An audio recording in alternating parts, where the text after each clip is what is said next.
तो आज हम स्टार्ट करते हैं हॉरिजॉन्टल डिस्ट्रीब्यूशन ऑफ पावर।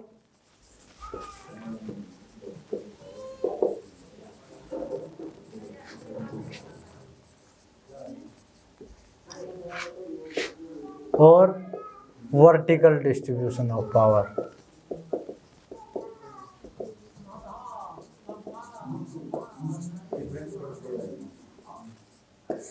इससे पहले हमने कवर किया था कमिंग टुगेदर फेडरेशन और holding together federation.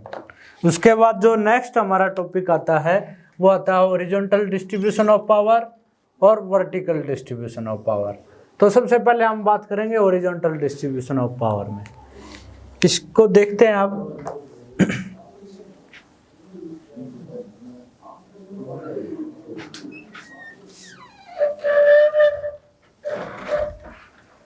When power is divided between legislative, executive और judiciary,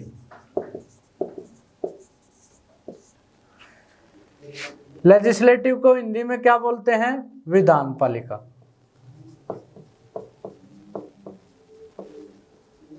विधान पालिका। एग्जीक्यूटिव को हिंदी में क्या बोलेंगे? कार्यपालिका। और जुडिशरी को हिंदी में क्या बोलेंगे? न्यायपालिका।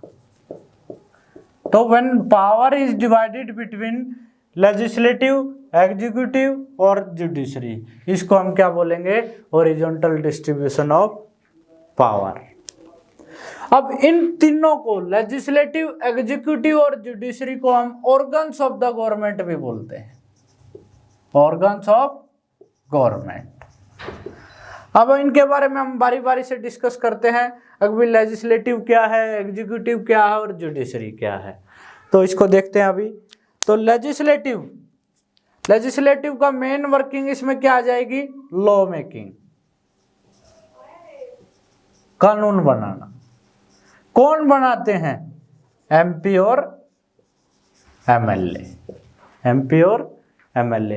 एमपी एमएलए कौन है? ये हमारे रिप्रेजेंटेटिव है। ये हमारे रिप्रेजेंटेटिव है जिसको आप डायरेक्ट इलेक्शन के थ्रू आप चूज करते हो। हर 5 साल बाद स्टेट असेंबली के और लोकसभा के इलेक्शन होते हैं जिसमें आप एमपी और एमएलए को चूज करते हो। आपके भी आप पे ये सब लोग लॉ मेकिंग का काम करते हैं।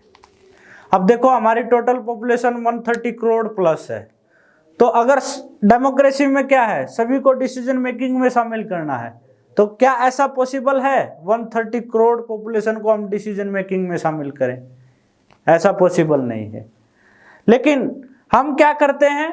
हम अपने रिप्रेजेंटेटिव को चूज करते हैं। वो हमारे बिहाफ पे वो रूल एंड रेगुलेशन बनाते हैं। अगर इन्होंने अच्छा काम नहीं किया तो हमारे पास नेक्स्ट 5 ईयर में हमारे पास मौका है, हम इनको हरा सकते हैं और किसी दूसरे रिप्रेजेंटेटिव को हम चूज कर सकते हैं। तो ये है लेजिस्लेटिव। नेक्स्ट, अब इन्होंने कानून तो बना दिया। अब एक कानून है, उसको आप पेपर पे बना के रख लो, उसका कोई फायदा है? नहीं, उसको इम्प्लीमेंट करना पड़ेगा। और इम्प्लीमेंटेशन में सबसे बड़ा रोल किसका है? एग्जीक्यूटिव का, कार्यपालिका का, जो एक्चुअल में वर्क करते हैं। अब जो एग्जीक्यूटिव में क्या आएंगे? इसमें ऑफिसर आते हैं, आईएएस, आईपीएस और आईआरएस, और भी ग्रुप बी, ग्रुप सी, जो भी वर्कर्स हैं जो हेल्प करते हैं किसी भी प्रोग्राम को, किसी भी पॉलिसी को इम्प्लीमेंट करने के लिए, तो वो सब एग्जीक्यूटिव में आते हैं। अब मैं बात करता हूं, जैसे अगर मान लो कोई डिस्ट्रिक्ट का कोई प्रोग्राम है, उसको इम्प्लीमेंट करने का काम कौन करेगा? डीसी। पूरा डिस्ट्रिक्ट उसके कंट्रोल में होता है। वो डिस्ट्रिक्ट की हर फंक्शनिंग को वो चेक करता है, डिस्ट्रिक्ट कलेक्टर, जो कि एक आईएएस ऑफिसर होता है। अगर बात करें हम सेफ्टी की, पुलिसिंग की, तो वो जिले में सबसे ऊपर कौन होता है? SP, superintendent of police. वो क्या होता है? वो आईपीएस होता है। तो दीज आर एग्जीक्यूटिव, जो पॉलिसी जो लॉ मेकिंग यहाँ पर हुई है उसको इम्प्लीमेंटेशन करने का काम ये करते हैं, इम्प्लीमेंट। लास्ट है जो हॉरिजॉन्टल डिस्ट्रीब्यूशन ऑफ पावर में आता है वो है जुडिशरी। जुडिशरी का क्या है मीनिंग है? To check the working of legislative and executive, to check the working of legislative and executive. अब इन्होंने जो कानून बनाया है, लॉ मेकिंग इन्होंने की है, लेजिस्लेटिव का ये काम है। ये जो कानून है ये हमारे कॉन्स्टिट्यूशनल फ्रेमवर्क में आता है या नहीं, ये कौन चेक करेगा? जुडिशरी। जुडिशरी में आता क्या है? सुप्रीम कोर्ट, हाई कोर्ट, और डिस्ट्रिक्ट की बात करें हम तो डिस्ट्रिक्ट में कौन? District court, supreme court, high court और डिस्ट्रिक्ट कोर्ट, ये सब जुडिशरी में आते हैं। अब इन्होंने जो एग्जीक्यूशन किया है, जो पॉलिसी जो प्रोग्राम का एग्जीक्यूशन किया है वो प्रॉपर वे से किया है, जो फंड इनको एलोकेट हुआ था उसका यूटिलाइजेशन अच्छी तरीके से किया है या मिसयूज तो नहीं किया है, ये सब चेक करने का काम कौन करती है? जुडिशरी। मेन वर्किंग क्या है? अगर हमारा जो संविधान है उसके दायरे में रखना है सभी को, उसके दायरे में सभी को इस रखना है।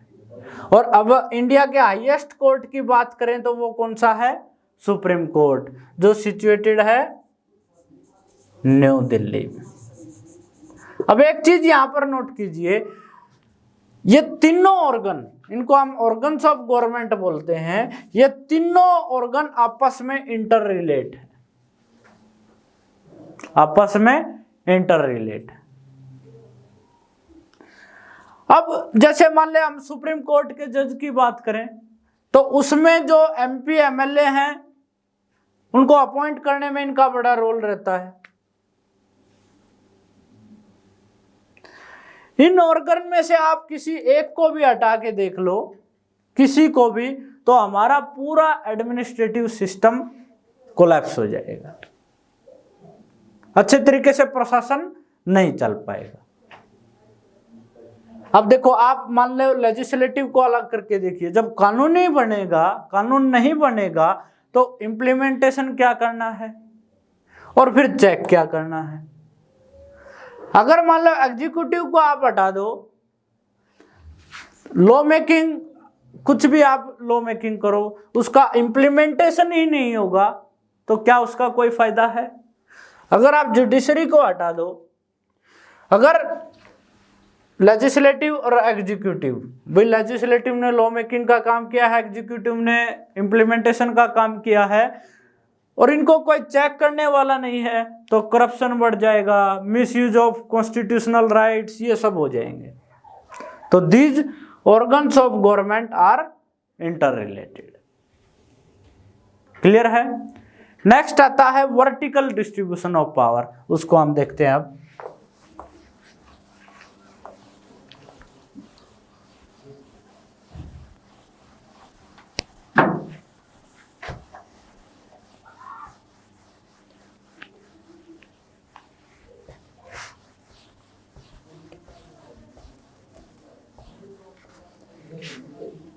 नेक्स्ट है वर्टिकल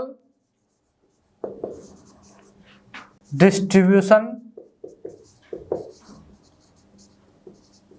ऑफ पावर। इससे पहले आपने फेडरलिज्म के बारे में जाना था, तो फेडरलिज्म में क्या था? When power is divided between two और मोर ग्रुप्स, टू और मोर ग्रुप्स।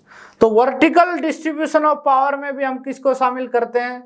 जब पावर सेंटर, स्टेट और लोकल गवर्नमेंट में डिवाइड हो। सेंटर, स्टेट और लोकल गवर्नमेंट,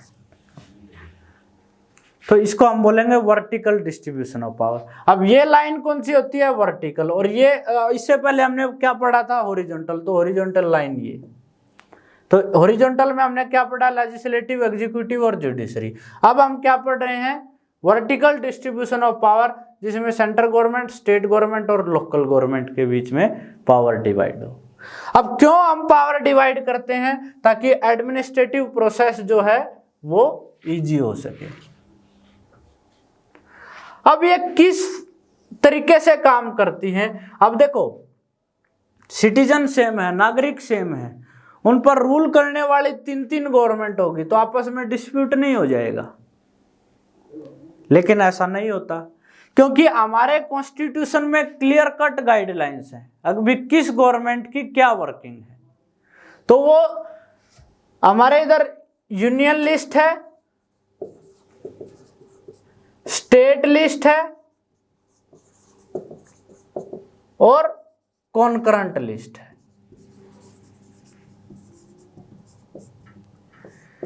यूनियन लिस्ट में जो भी मैटर आता है उस पे वर्किंग करेगी सेंट्रल गवर्नमेंट, इसको हम यूनियन गवर्नमेंट भी बोलते हैं, पूरे भारत के लिए यूनियन गवर्नमेंट भी बोलते हैं।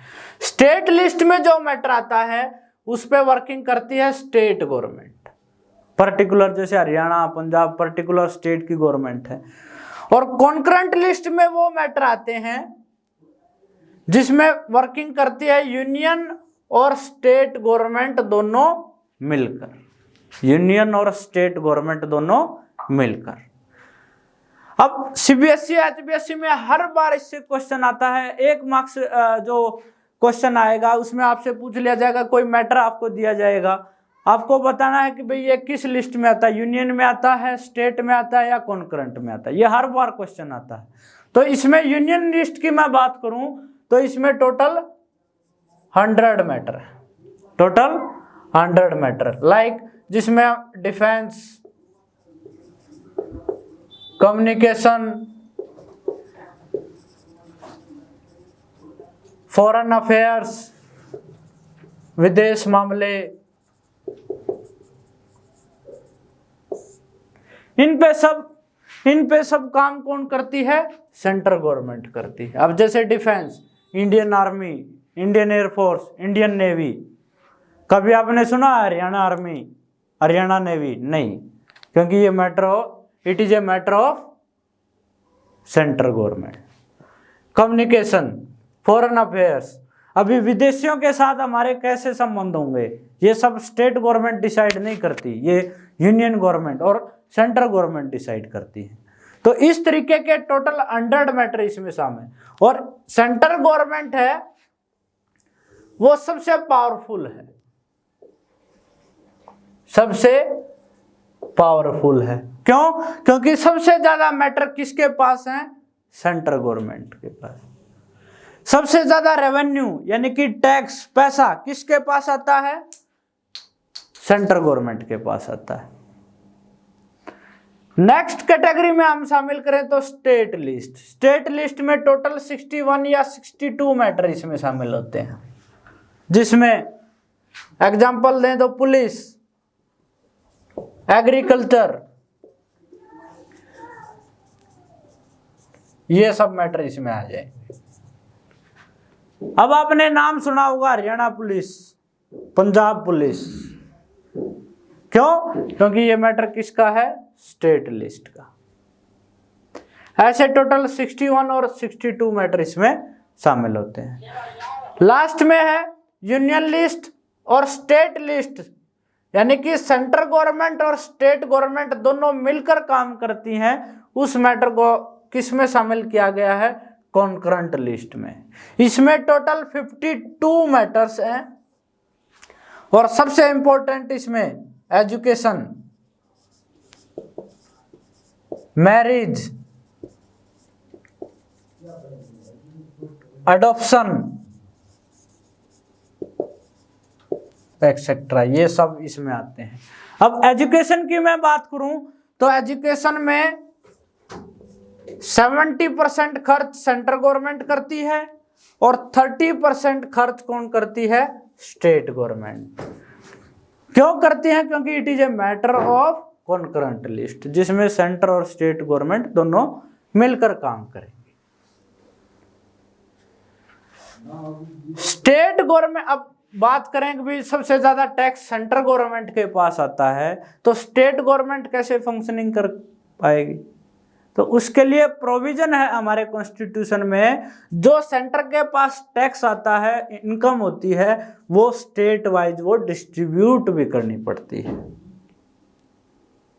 क्लियर है? अब बात आती है लोकल गवर्नमेंट की। तो इंडिया में लोकल गवर्नमेंट का कॉन्सेप्ट 1992 से पहले नहीं था। हमारे कॉन्स्टिट्यूशन में ऐसा कोई प्रोविजन नहीं था लोकल। जब हमारा संविधान बना, there is only 2 types of government, central government and state government. There is no any provision of local government. लेकिन लोकल गवर्नमेंट का जो प्रोसेस है, इसको ऐड किया गया 1992 में by 73rd amendment. Amendment means जब हम अपने संविधान में, कॉन्स्टिट्यूशन में चेंज करते हैं। ये पंचायत के लिए, और 74th अमेंडमेंट 1992 ये म्युनिसिपैलिटी जो शहरों में आती है उनके लिए। अब देखो, वैसे तो हमारे इधर पहली पंचायत कब बन गई थी? 2 अक्टूबर 1959 में, नागौर डिस्ट्रिक्ट राजस्थान में। लेकिन उस टाइम पे क्या था, पंचायत को कॉन्स्टिट्यूशनल स्टेटस उसके पास नहीं था। तो किसी गांव में है, किसी गांव में नहीं है, ये सब चलता था। अब लोकल गवर्नमेंट के पास क्या पावर है? अभी जो स्टेट के पास जो पावर है, स्टेट गवर्नमेंट ने अपनी कुछ पावर किसको दी? लोकल गवर्नमेंट को। अपनी कुछ पावर किसको दी? लोकल गवर्नमेंट को, ताकि पर्टिकुलर विलेज, पर्टिकुलर एरिया में वो रूल कर सके आसानी से, और एडमिनिस्ट्रेटिव जो प्रोसेस है वो इजी हो सके। ये था vertical distribution of power, when power is divided between centre, state and local government. Clear है यहां तक? चलो नेक्स्ट देखते हैं आप।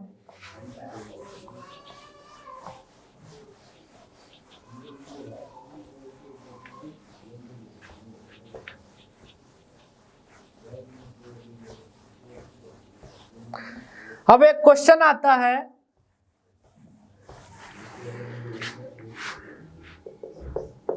Tell about the federal structure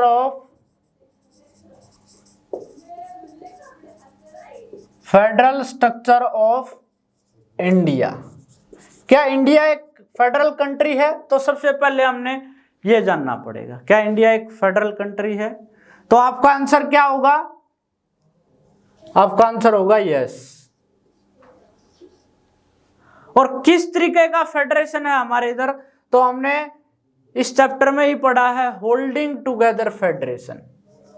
कैसा स्ट्रक्चर है हमारा? Holding together federation.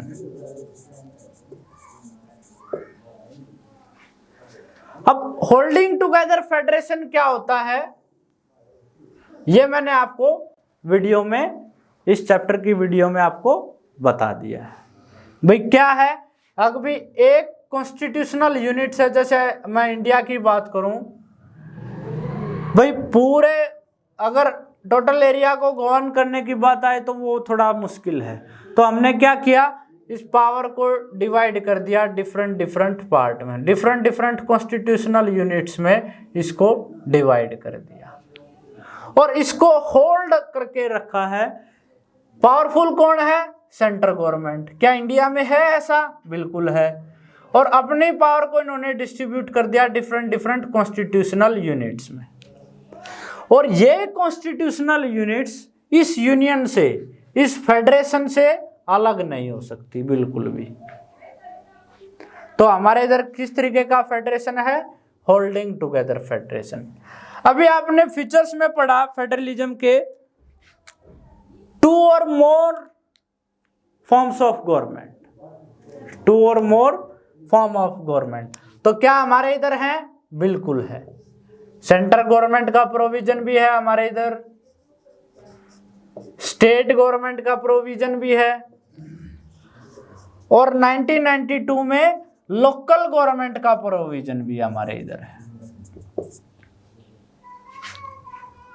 ठीक है, अब देखो मोर पावरफुल कौन है? Central government. फिर हमारे इधर स्टेट गवर्नमेंट भी है। इसका मतलब ये नहीं है अभी जो स्टेट लिस्ट में जो मैटर आते हैं, स्टेट लिस्ट में जो मैटर आते हैं उस पर भी जो अधिकार किसका रहेगा? सेंट्रल गवर्नमेंट का। ये बिल्कुल नहीं है। जो पर्टिकुलर मैटर स्टेट लिस्ट के दायरे में आएंगे उस पे इंडिपेंडेंटली काम कौन करेगी? स्टेट गवर्नमेंट काम करेगी। क्या हमारे इधर ऐसा है? बिल्कुल है। तो हमारे इधर और लोकल गवर्नमेंट के दायरे में जो काम आएंगे तो लोकल गवर्नमेंट भी इंडिपेंडेंटली काम करेगी। अब हमने क्या किया? Sources of revenue, sources of revenue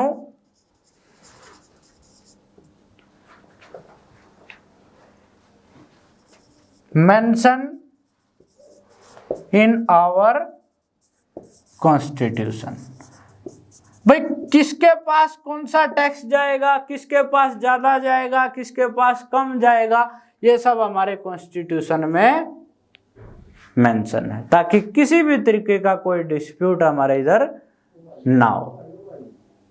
सबसे मेन, अब जो सबसे मेन पॉइंट की अगर मैं बात करूं तो इसको आप देखो भाई, जो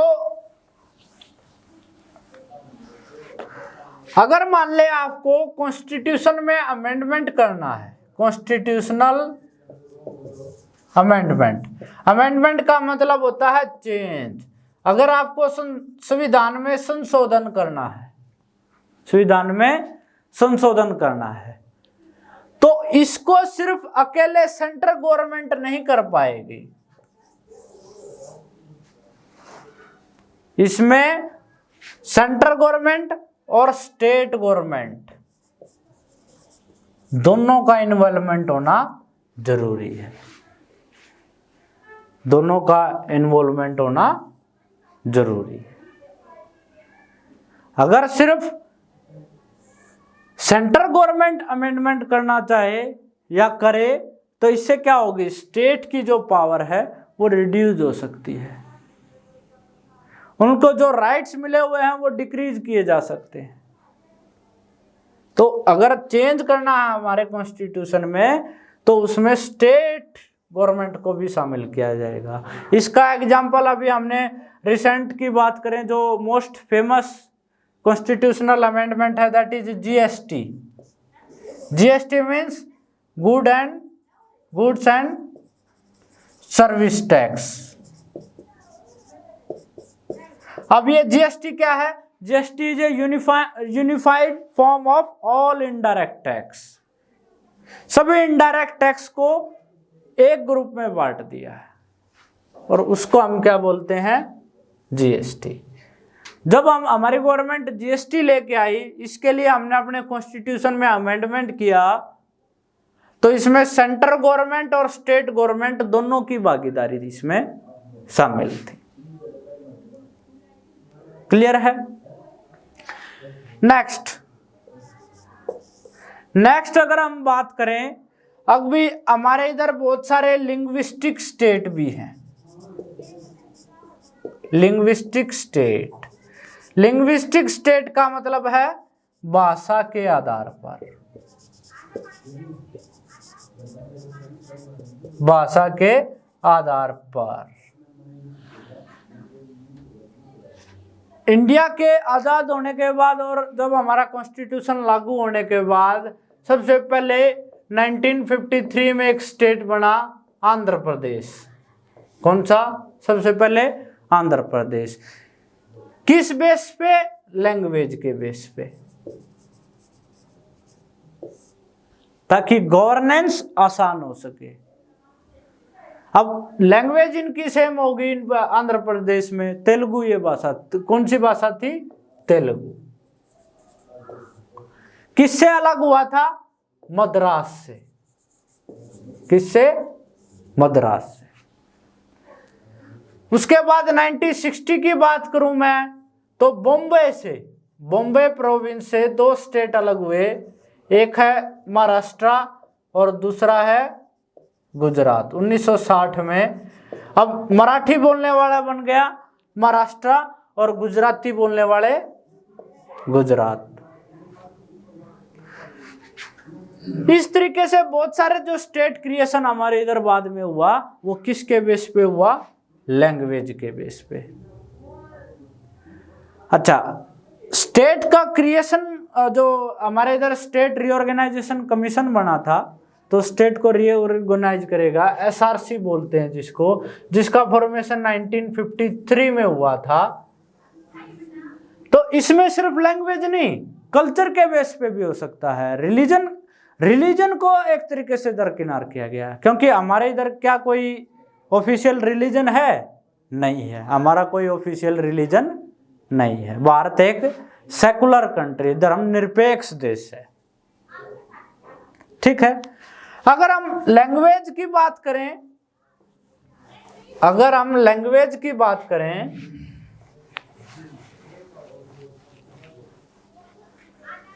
हमारी नेशनल लैंग्वेज कौन सी है?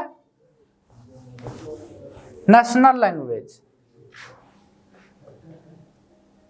कोई भी नहीं है, लेकिन हमारी एक ऑफिशियल लैंग्वेज है हिंदी। कौन सी? हिंदी। नेशनल लैंग्वेज नहीं है, ऑफिशियल लैंग्वेज है।